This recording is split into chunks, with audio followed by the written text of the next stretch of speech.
The clock on the wall read close to midnight, but the living room was still filled with the sound of music as Elena Mitchell sat at her Steinway grand piano, her fingers gliding across the ivory keys with the practiced grace of someone who had devoted her life to the instrument. Every note mattered, and in 3 days, she was scheduled to perform at a faculty showcase at the local conservatory where she taught music. It was supposed to be her moment of recognition, a milestone she had earned through years of work and sacrifice. The polished wood of the $33,000 piano gleamed in the lamplight, the crown jewel of her modest house and the symbol of her independence. Her shoulders ached and her back protested from hours of practice, but Elena pressed on. The piece she was rehearsing demanded absolute precision, and she knew her students would be there to watch her. This was not just a performance. It was her way of proving that all the nights of waiting tables tutoring children and saving every dollar for that piano had been worth it. Music was not just a career to her. It was identity therapy and sanctuary. Suddenly, the sound of the front door slamming shattered the delicate atmosphere. Elena jumped, her hands faltering on the keys. Heavy footsteps echoed down the hallway before her brother David appeared in the doorway. His face was flushed eyes, glassy with alcohol, a half-empty bottle dangling from his fingers. "You think you are better than me?" he slurred bitterly. "Always playing your precious piano, showing off, making everyone think you are so special." Elena's stomach tightened. She knew that look. She had seen it too many times when David was drunk and angry. She kept her hands poised on the keys, trying to stay calm. "David, you should go to bed. You are drunk. We can talk tomorrow." Instead, he staggered forward, his gaze fixed on the piano as if it were an enemy. "That thing," he spat. "That stupid piano. You care about it more than you care about your own family." Elena's pulse quickened. She rose from the bench, instinctively placing herself between her brother and the instrument that had cost her a decade of sacrifice. "Please, David." "Not tonight." But his expression hardened. With a sudden burst of violence, he lunged forward. Before Elena could react, his hand shot to the heavy lid of the Steinway. In one swift motion, he slammed it down with all his weight onto her right hand, still resting near the keys. The crack of bone was louder than the slam of wood. Pain seared through her body like fire. She screamed, a raw sound that tore from her throat as blood began to streak across the white keys. The commotion drew their parents from the hallway. Richard Mitchell's stern figure appeared first, his voice cold and controlled, even as his daughter collapsed to her knees, clutching her mangled hand. "You deserve it, Elena. Maybe now you will stop acting superior." Margaret's face was pale, her hands wringing as she rushed to David's side instead of her daughter's. "Do not ruin his life, Elena." He did not mean it. The words pierced deeper than the injury itself. Elena stared at them through a haze of agony, unable to comprehend that her own parents were siding with the man who had just destroyed her hand. Her vision blurred, the room tilted, and she crumpled forward. The last thing she saw before darkness claimed her was her Steinway, the instrument of her dreams now streaked with her own blood. From the time Elena was a child, she had always been drawn to sound. At 6 years old, she would sit cross-legged on the floor with a toy keyboard that was missing 2 keys and play the same melody over and over until her fingers hurt. She begged her parents for piano lessons, but Richard and Margaret were firm. Lessons were too expensive, they said, and anyway, music was only a hobby. Her brother David already had sports fees and a new set of golf clubs waiting for him. There was no budget left for what her parents called Elena's silly interest. Even then, she understood that David was the priority. He was the son, the golden child, the one whose future seemed to matter. When Elena was 12, she discovered the dusty, upright piano that belonged to a retired neighbor. She asked if she could practice on it after school. The neighbor agreed, and that little kindness became Elena's lifeline. While other kids played outside or went shopping, she would sit at that piano for hours with books borrowed from the library, teaching herself scales, sight reading, and classical pieces. The old woman would sometimes bring her cookies and say, "You have discipline most adults lack." Elena tucked those words away like precious stones. Her parents were not impressed. Richard would shake his head and remind her that music would never pay bills. Margaret would sigh and say, "Just do not neglect your chores." At family dinners, Elena was often reminded she was an extra mouth to feed, not an investment like David. At 15, she entered a regional youth competition. She spent weeks practicing in secret, telling her parents only the night before. They promised to attend, but the seats reserved for them remained empty. When she stepped onto that stage and faced the piano under the bright lights, she realized she was entirely on her own. That absence cut deeper than any critique. She played with tears in her eyes and still earned honorable mention. That night, she vowed that one day she would buy her own piano no matter how long it took. Her resolve grew stronger every year. She took part-time jobs, sometimes 3 at once. Early mornings in a coffee shop, afternoons tutoring children in basic music weekends, stocking shelves at a grocery store.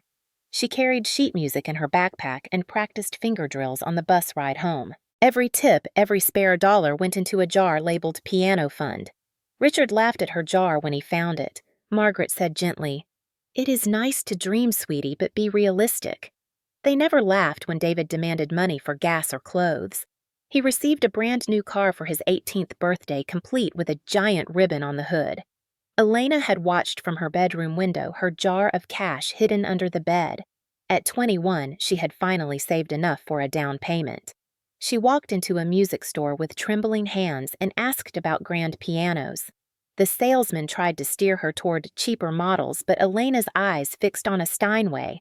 Its polished wood gleamed. The sound it produced was deep and resonant, nothing like the battered uprights she had known.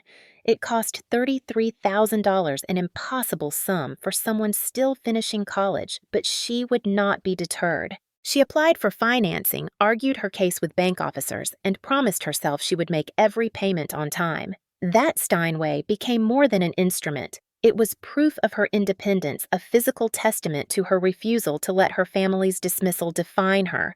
She worked extra shifts to cover the payments, often falling asleep at her desk between classes, but each month when she mailed the check, she felt pride. By 27, she had finished paying it off. When she touched the piano keys, she felt the weight of those years of labor, sacrifice, and determination. Yet David never stopped mocking her.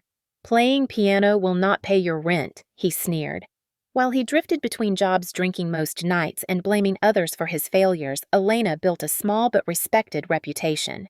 She became a music teacher at the local conservatory and slowly began performing at community events. She was invited to join the faculty showcase, a major step for her career. But her parents never asked about it.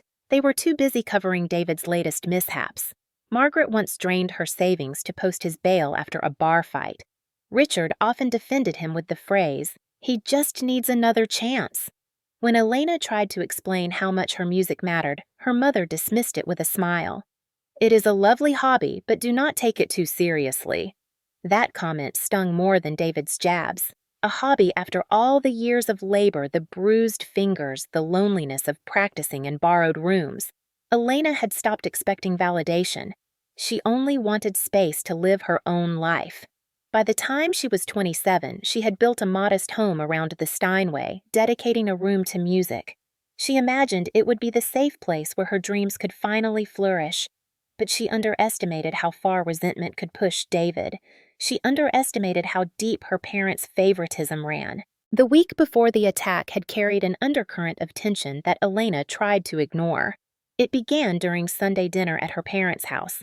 The table was set with Margaret's best china, the roast beef steaming on platters, the conversation polite, until Richard cleared his throat in that familiar way that always signaled a subject Elena would rather avoid. He gestured toward David, who was slouched in his chair, scrolling on his phone. "David wants to make an audition video for a band." Richard announced, his tone firm, as if the matter were already settled. "He needs a good piano, and we think it makes sense for him to use yours." Elena froze with her fork halfway to her mouth. She glanced at David, who gave her a smirk that said he was already anticipating her refusal. "No," she said simply. The silence that followed was heavy. "No," Richard repeated, eyebrows arched. "Family shares everything." "That piano is not just yours," Margaret added quickly. "It is part of this family's story." Elena set her fork down carefully. "I worked 10 years to buy that piano. It is mine, and I cannot risk it being damaged. David has no experience treating an instrument with care."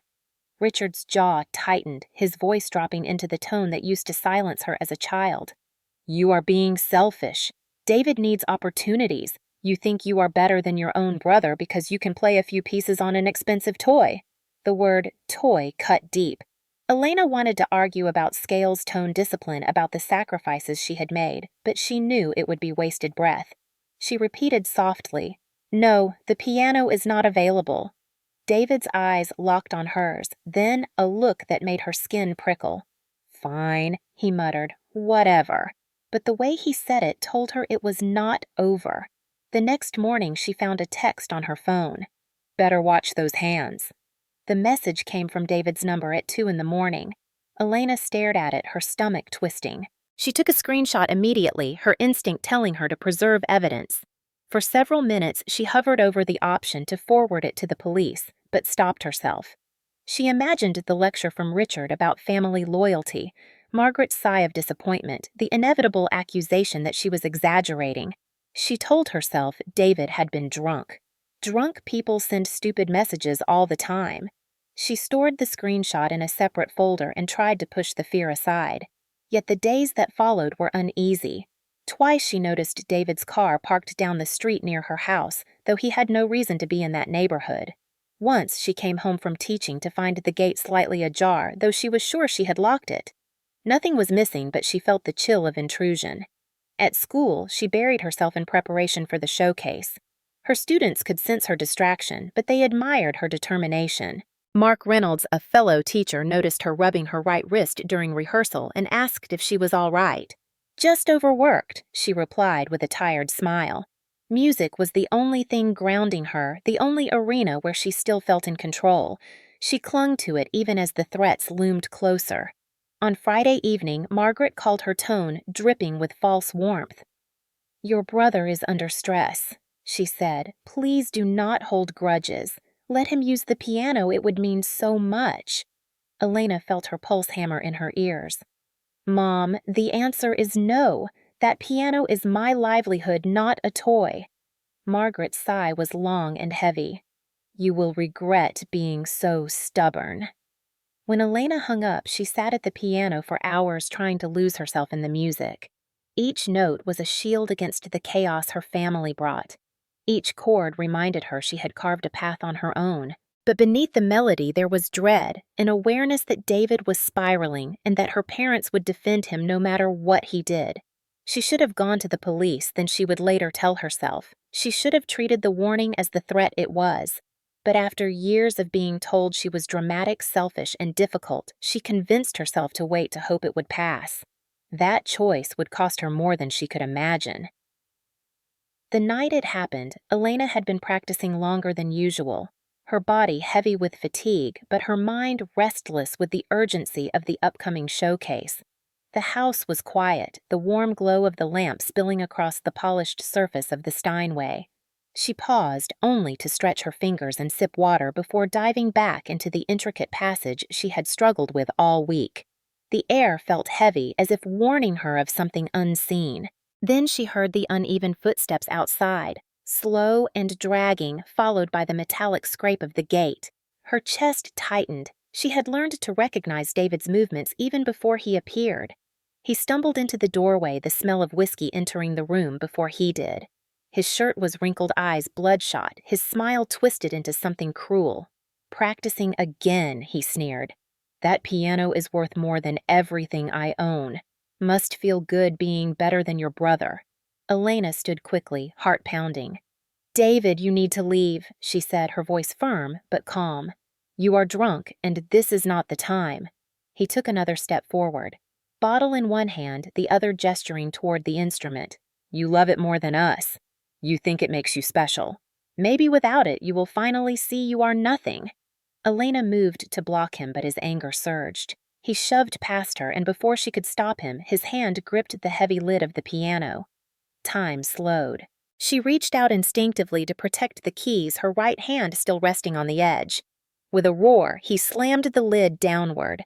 The sound of bone cracking was sickening, louder in her ears than the scream that ripped from her throat. White-hot pain exploded up her arm as blood smeared across the ivory keys. She fell to her knees, clutching her mangled hand, the world spinning. For a moment, David just stood there, chest-heaving eyes gleaming with twisted satisfaction. Then he staggered back, muttering, "Serves you right." With that, he stormed out of the room, slamming the front door behind him. Elena, gasping through tears, fumbled with her phone. Somehow, through the haze of agony, she managed to hit record, capturing a few seconds of him stumbling away with the bottle in hand. She barely registered the neighbor's voice calling her name until Evelyn Harper burst in from the side door, drawn by the scream. Evelyn's eyes widened as she took in the sight Elena crumpled on the floor, her hand crushed and bleeding, the piano lid still down, the smell of alcohol lingering. "I saw him leave," Evelyn exclaimed, horror in her voice. "He was drunk, carrying a bottle." Elena could only nod weakly, clutching her hand as waves of nausea rolled over her. Evelyn dialed for help, her steady voice giving the address, while Elena's sobs filled the background. The ambulance arrived quickly, lights flashing across the dark street. Paramedics lifted her onto a stretcher, the agony nearly causing her to black out. At the hospital, X-rays confirmed what she already feared: 3 broken fingers, torn ligaments, severe trauma that might never fully heal. The surgeon explained with practiced calm that emergency surgery was necessary, but even with the best outcome, her career as a professional pianist was at risk. The words struck harder than the painkillers could dull. As she was wheeled into surgery, the image of her Steinway streaked with blood haunted her. Years of work, every dollar saved, every sacrifice made, all undone in a single violent act, fueled by jealousy and resentment. And somewhere in the back of her mind was the echo of her father's cold voice from earlier that night: "You deserve it." The morning after surgery, Elena sat propped up in her hospital bed, her right hand wrapped in thick bandages and elevated on pillows. The pain was sharp, even through the medication, but what cut deeper was the knowledge that her future had shifted forever.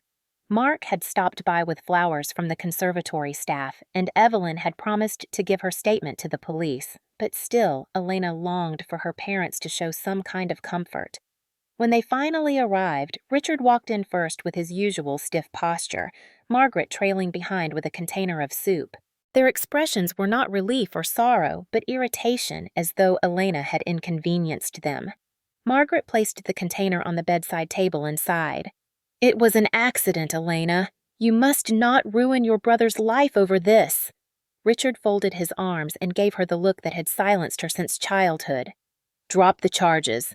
We will cover the bills." Elena stared at them in disbelief, her voice trembling with restrained fury. "He slammed the lid on my hand intentionally.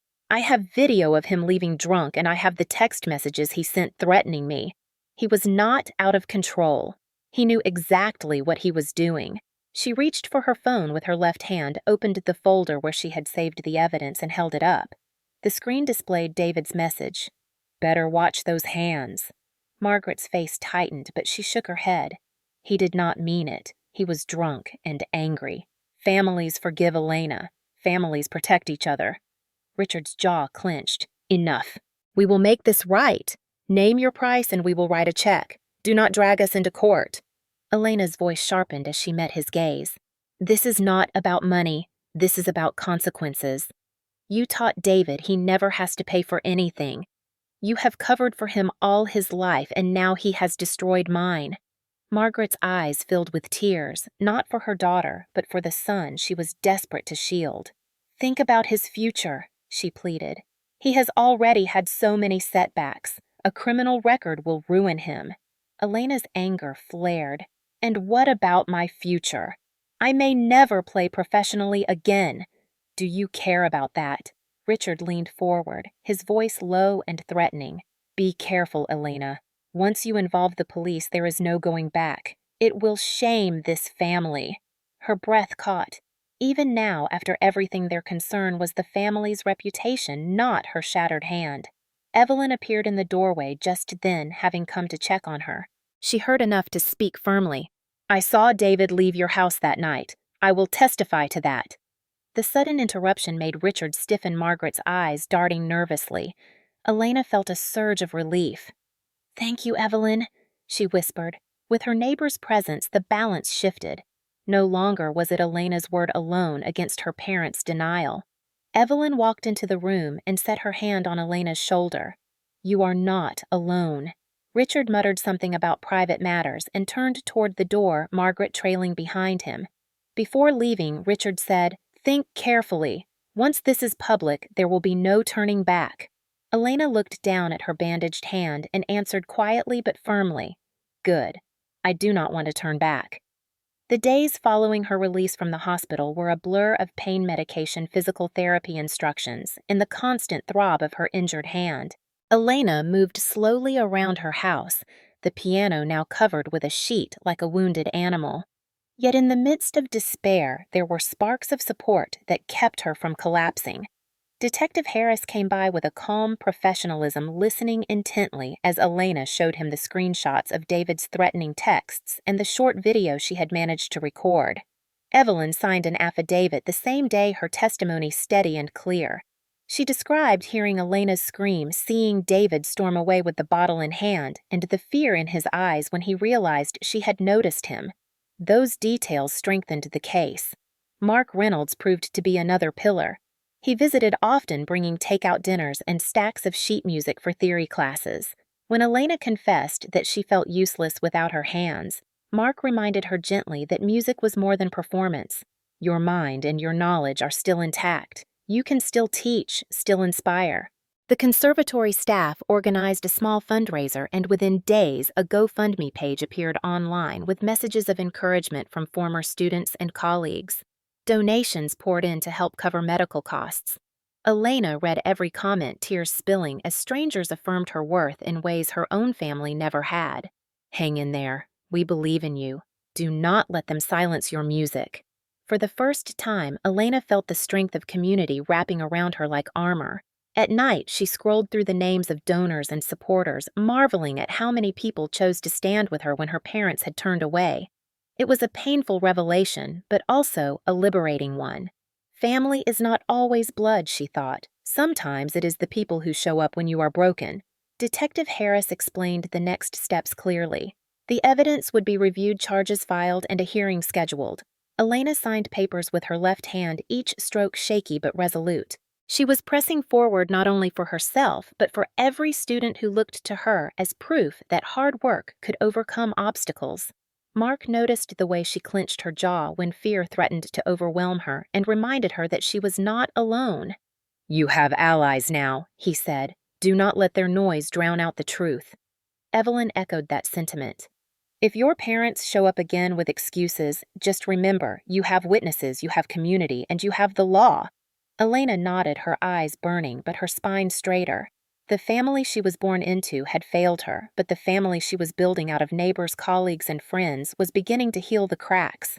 The courthouse smelled faintly of old wood and polish, its high ceilings and echoing halls giving the impression that history itself was watching.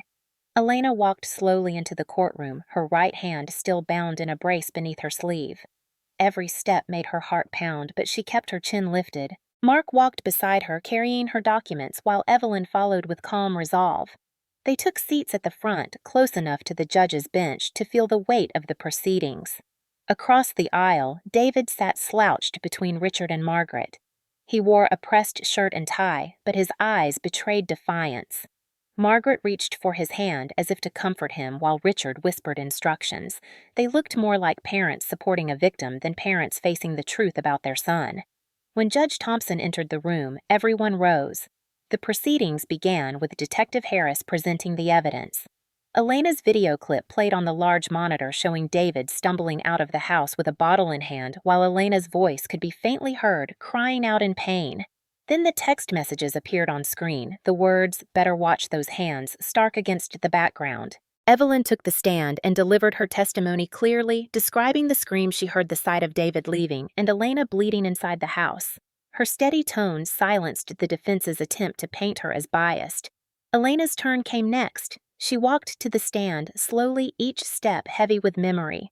She raised her left hand to take the oath and then sat feeling the eyes of the entire courtroom on her. With controlled breath, she described the night of the attack. She spoke of David's words of the moment the lid came crashing down, of the sound of bone breaking and the blood staining her beloved piano. She described waking in the hospital and hearing her parents plead for her to forgive him rather than acknowledge her suffering. Her voice cracked only once, but she pressed on, determined to finish. The courtroom was silent except for the scratching of pens. When the defense questioned her, they suggested it had been an accident, that David was too drunk to know what he was doing. Elena lifted her chin and said, "He looked at me before he did it. He wanted me to feel it. He wanted me to lose what I had built." The words hung in the air like a final chord. David then took the stand, his expression rearranged into contrition. "I was drunk," he said softly. "I did not mean it. I love my sister and I am so sorry." But his eyes darted around the room, never settling, and his tone sounded rehearsed. Richard and Margaret sat directly behind him, nodding in agreement as though their silent support could rewrite the truth. Judge Thompson listened without interruption and then asked pointed questions. "Did you send the threatening text?" David hesitated before admitting yes, but insisted it was a joke. "Did you push the piano lid with force?"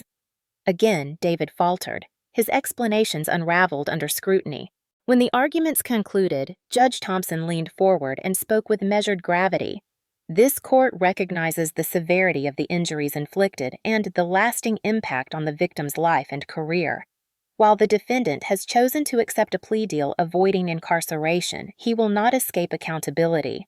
The sentence is as follows: 2 years probation, 400 hours of community service, mandatory anger management counseling, full restitution for medical expenses and damages, and a restraining order prohibiting contact with the victim for 5 years. The words rang through the courtroom. Elena closed her eyes as tears slid down her cheeks.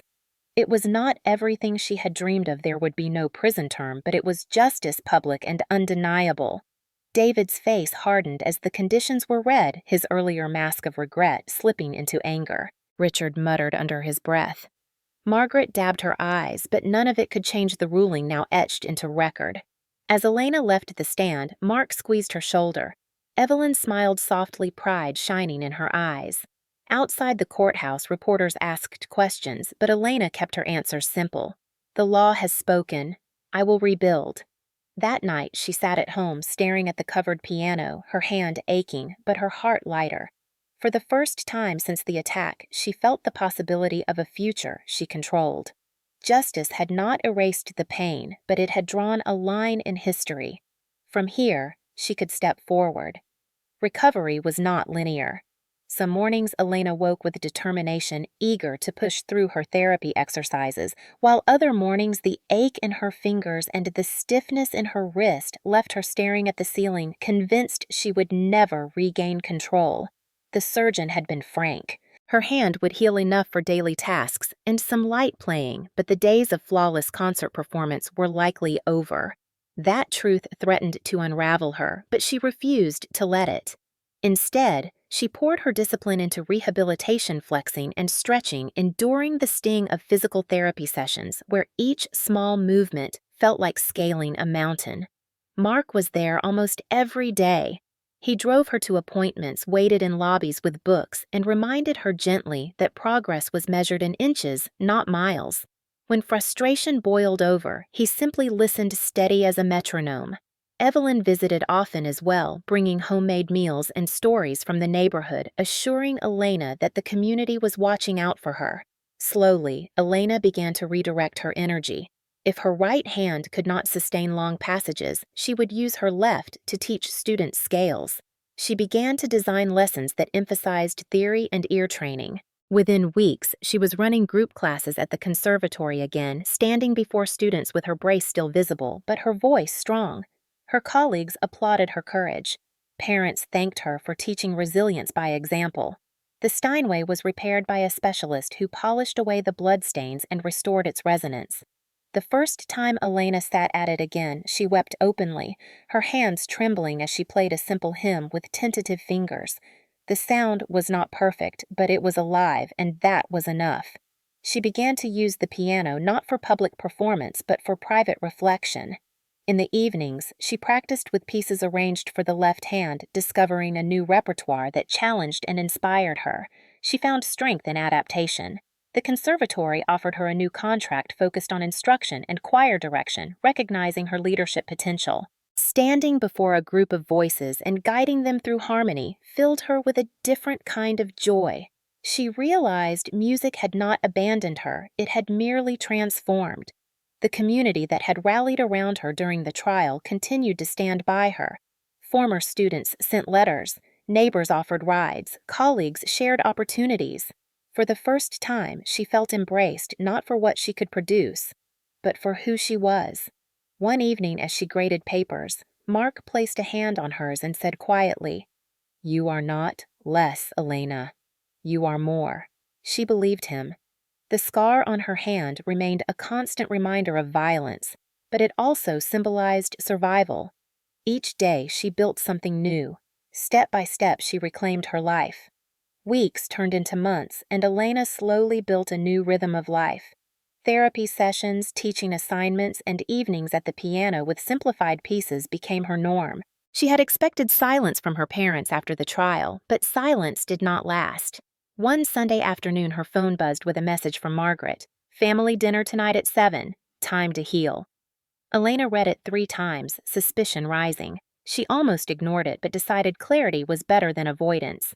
When she arrived, Richard opened the door with a stiff smile and ushered her in. The dining table was set with candles, roast chicken, and polished silverware, as though this were a holiday celebration. At first, it seemed almost normal until she noticed the extra chair.